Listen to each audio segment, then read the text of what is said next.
And hello everybody, welcome back to the channel guys. I hope you're all well. Before we do get into today's video, as always, please do smash that like button and subscribe to the channel for daily Liverpool content. Well, we're getting through the international break day by day. We're getting closer to our Premier League return as we take on Southampton this weekend. I am absolutely buzzing. As I keep on saying, I sound like a parrot, I know. But I hate the international break, especially when Liverpool are doing as well as they're actually doing at this moment in time. So, cannot wait for the start of the Premier League returning again.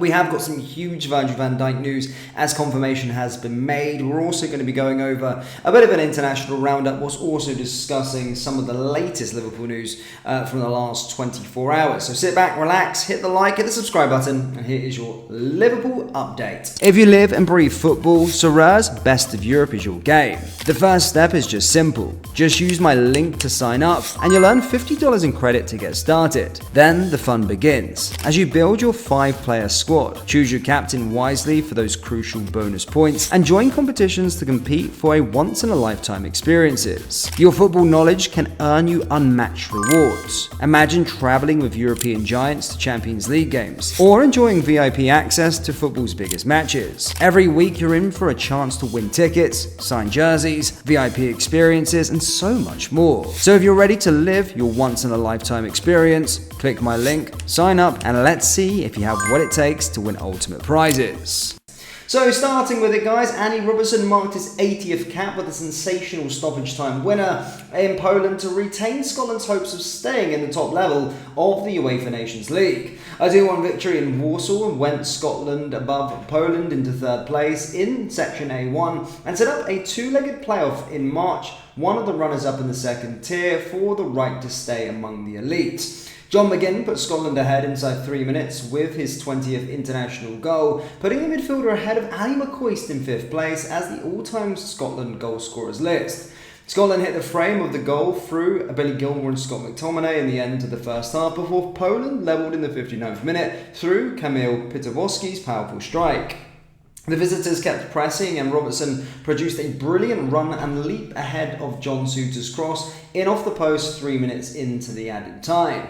Scotland missed out on second place though after Croatia got 1 point that they needed at home to Portugal, but the victory also boosted the chances of Steve Clarke's men edging their way into pot 2 over the next month's World Cup qualifying draw. Scotland are looking for Georgia or Estonia to grab some sort of a result away to Czech and Slovakia respectively on Tuesday.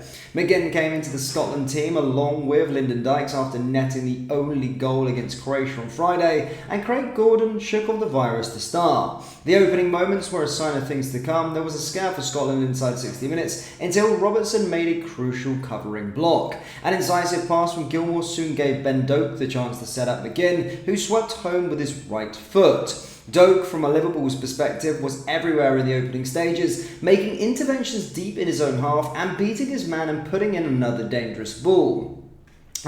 So yeah, great night for Andy Robertson and Scotland, of course. Great to see Robbo yet again come up with the goods for his nation and yeah, captain and scoring the winner. So yeah, great to see, and stated from a Doak's persuasion. Of course, he's been away for a couple of since the start of the season, currently out on loan at Middlesbrough. So he's still doing very well there and doing well on the international stage as well. So it's great to hear from that Liverpool persuasion.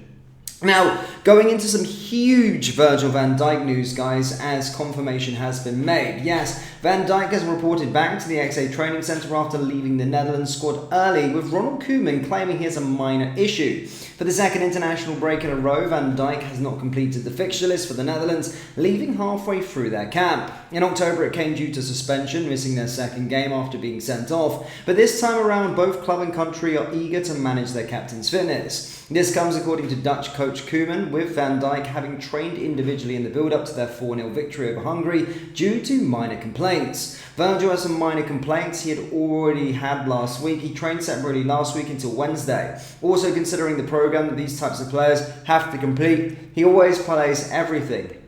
This is why we decided to send him back to the club. From a Liverpool persuasion, guys, there's no indication that Van Dijk will be a fitness concern for Liverpool. Of course, through the club themselves, explained that he would undergo assessment upon his return to Merseyside. Next up is a trip to Southampton on Sunday, with the hope that it is simply a cautious approach when it comes to the number 4 and he will not miss out. But early indications so far, ladies and gentlemen, is that he will be fine to play, which is absolutely huge because Van Dijk has been a pillar at the back for us so far this season, and we don't want to be without Virgil van Dijk at any moment in time. So happy with that. It's good news, of course, in terms of what it is. Minor issues, but good news. Not going to be out for a long time, considering some of the rumours that we've seen emerge on social media. So yeah, pretty happy with that for Liverpool.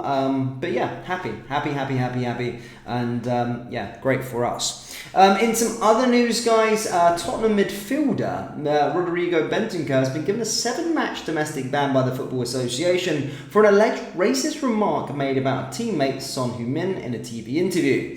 Bentancur was charged by the FA on September 12th with an alleged misconduct breach in relation to a media interview which emerged in June, showed Bentancur being asked by a host of Canal 10 to show the shirt of a Spurs player. Former Juventus player Bentancur replied, "Sonny, it could be Sonny's cousin too, as they look the same." While an apology from Bentancur was swiftly forthcoming due to this being an aggravated breach, an independent regulatory commission panel were required to either uphold the FA charge or dismiss the case. The independent regulatory commission panel upheld the charge of Bentancur is set to sit out for Tottenham's next 7 domestic fixtures and will be able to feature for the club's upcoming Europa League matches with Roma and Rangers. AFA spokesman said an independent regulatory commission has imposed a 7-match ban and a £100,000 fine on Bentancur for a breach of FA Rule E3 in relation to a media interview.